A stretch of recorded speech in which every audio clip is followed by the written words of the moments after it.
How can you avoid being the victim of fraud in the stock market? Obviously, anybody can lose money on a bad investment, but being defrauded by a company and losing everything is pain on a whole nother level.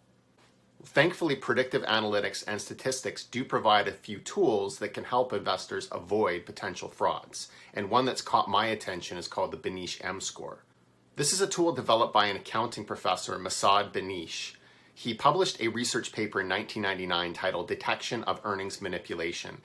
What he did is he took a data set of real-life stock frauds and he used statistical analysis to identify 8 simple features that can be used to discover if a company is misreporting its financial performance.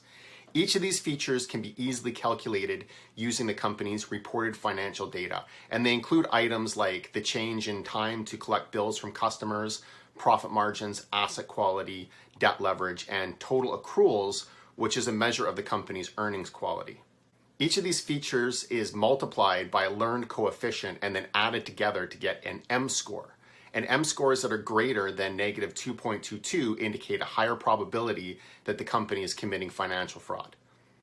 Shortly after this paper was released, students from Cornell University, as part of a school project, actually flagged Enron as a possible fraud using the M-score. However, this finding was universally dismissed as a false positive, since at the time Enron was thought to be a successful and highly respected company. Only 2 years later, Enron was discovered to be one of the largest stock frauds in history. Beneish published another paper in 2012 called Fraud Detection and Expected Returns, where he tested the M-score on 19 cases of high-profile public company earnings manipulation that was discovered between 1999 and 2002. He was successfully able to flag 12 out of the 17 companies using the M-score for a success rate of 70%. And all this was using data that was publicly available before the frauds were discovered.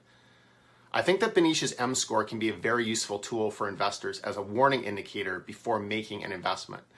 But of course, it's not perfect, and one of the weaknesses is that it does require some accounting knowledge to implement. For a future video, I'm going to create and demo a program that calculates the M-score automatically so that we can see how many companies this tool is flagging as frauds today and how some specific high-profile companies measure up against the score.